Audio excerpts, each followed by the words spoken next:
Assalamualaikum everyone, it's me Amna and today I am here with a new video on our last lecture of हरूफ तहज्जी formation.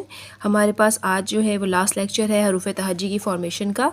I hope आपको ये पूरी series पसंद आई होंगी और इसके बाद जो है वो हम राइट करेंगे, छोटी अशकाल से शुरू करेंगे एंड देन हम तोड़ जोड़ के ऊपर आएंगे, लफ्ज़ बनाना शुरू करेंगे। तो सबसे पहले हम शुरू करते हैं आज का लेसन जो कि है नून से बड़ियत तक।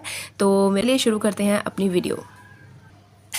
तो गाइज़ नून बनाने के लिए जैसे कि मेरी प्रीवियस वीडियोस में आपने देखा होगा कि नून की फॉर्मेशन मैंने आपको बार बार बताई है बिकॉज़ ये सबसे इंपॉर्टेंट फॉर्मेशन होती है नून की। और इसके बाद जो इम्पॉर्टेंट फॉर्मेशन होती है वो होती है बे की।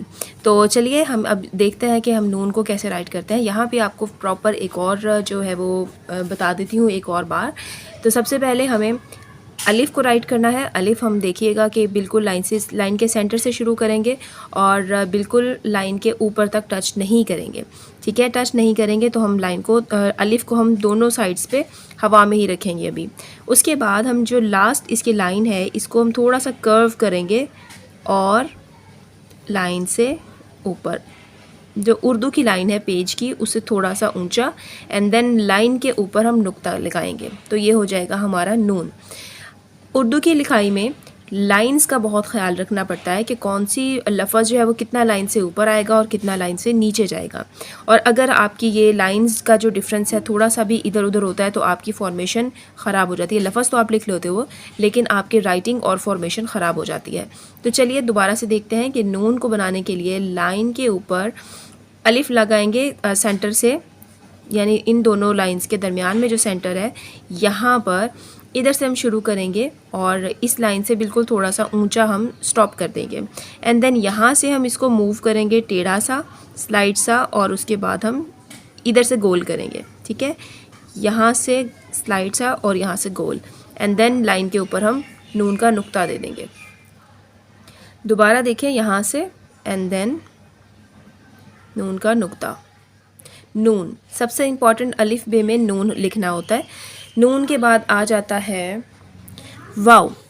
अब आप देखिएगा कि वाव जैसे हमने दाल लिखी थी, अगर आप मेरे प्रीवियस लेक्चर में देखें दाल लिखी थी तो दाल हमने यूं लिखी थी, यानी कि दाल का मुंह ऊपर से खुला था और नीचे से थोड़ी सी लंबी थी। अब हम दाल ही लिखेंगे लेकिन ऊपर से हम इसको थोड़ा सा गोलाई में ले आएंगे तो ये हमारा बन जाएगा वाव। अगर हम दोबारा से देखें यहाँ पर तो हम पहले दाल लिखेंगे, दाल के ऊपर वाला जो एरिया है वो हम इसको सर्कल में ला के और इसे फिल कर देंगे तो ये हमारा हो जाएगा वाव।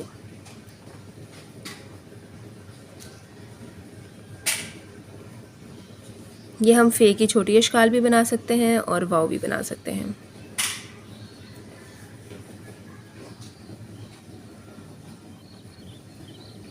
वाव। आगे देखिएगा कि हम लिखेंगे हे। अब हे लिखने का भी तरीका बहुत ही डिफरेंट है। यहाँ पर आप यहाँ से शुरू करेंगे इस तरीके से एंड देन यहाँ पे आके आप स्टॉप कर देंगे, यानी कि आपकी जो लाइन है वो आपकी दूसरी लाइन से ऊपर आएगी। अगर हम हे दोबारा लिखेंगे तो हे यहाँ पे आके आप लाइन से थोड़ा सा साइड पे करेंगे। हे हम हे इस तरह नहीं लिखेंगे, हम हे जो है वो इस तरह लिखेंगे बिल्कुल गोलाई में एंड देन ऊपर से थोड़ा सा यहाँ से आगे। हमज़ा लिखने के लिए भी आपको देखना है कि जिस तरीके से आपने आइन की शक्ल लिखी थी आपने थोड़ा सा जो है वो कर्व में लेके आना है एंड देन ये हमज़ा। हमज़ा छोटी लिखने के लिए आपको सबसे पहले तो जो है वो ये देखना होगा कि आपके ऊपर वाली जो चोटी है यहाँ से जब ये हम शुरू करते हैं ये तो इसका मुंह खुला होना चाहिए, ये बिल्कुल इस तरह नहीं होनी चाहिए। ये वाली जो फॉर्मेशन है रॉन्ग है। आपका ये लाइन खुली होनी चाहिए एंड देन सेम जैसे आपने नून गुना लिखा था वैसे ही आपकी चोटी आ जाएगी।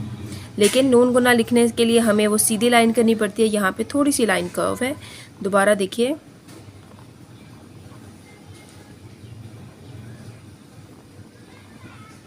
छोटी है। गाइस यहाँ मैं आपको बताती जाऊँ कि कोई भी वर्ड या कोई भी ऐसी चीज़ जो कि प्रैक्टिस के बगैर की जाए नहीं होती है। आपको इसके लिए बहुत सारी प्रैक्टिस की ज़रूरत होगी।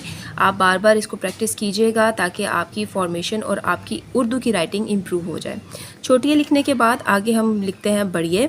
बड़िए लिखने के लिए हम अगर देखें तो हम यूँ बड़िए लिखते हैं, तो ये रॉन्ग है। बड़िए लिखने के लिए ये जो एरिया होता है ये बिल्कुल नहीं होता है, ठीक है। जो बड़िए है उसको हम यहाँ से शुरू करते हैं और बिल्कुल लाइन से ऊपर लेके जाके एंड वाला उसका जो पोर्शन होता है वो लाइन से ऊंचा करते हैं, ठीक है। दोबारा देखें, थोड़ा सा स्लाइड सा लाइन से हटा के थोड़ा ऊंचा लिखते हैं ऐसे। दोबारा देखिएगा, अगर आप देखेंगे कि ये मेरी जो बड़िए है इसको थोड़ा सा हमने लाइन से ऊंचा उठाया है, तो ये जो है ये बिल्कुल ठीक है। तो गाइस चलिए अब हम पूरी की पूरी जो भी हमारा आज का लेसन है एक बार यहाँ पर रिपीट कर लेते हैं। नून से लेके बड़िए तक, नून, वाव, हे, हमज़ा, छोटिए। आई होप आपको मेरी ये वीडियो अच्छी लगी होगी, और हाँ, अगर आप मज़ीद इस तरह की वीडियोस देखना चाहते हैं तो please subscribe my channel and do let me know in comments. Take care, till then, good bye.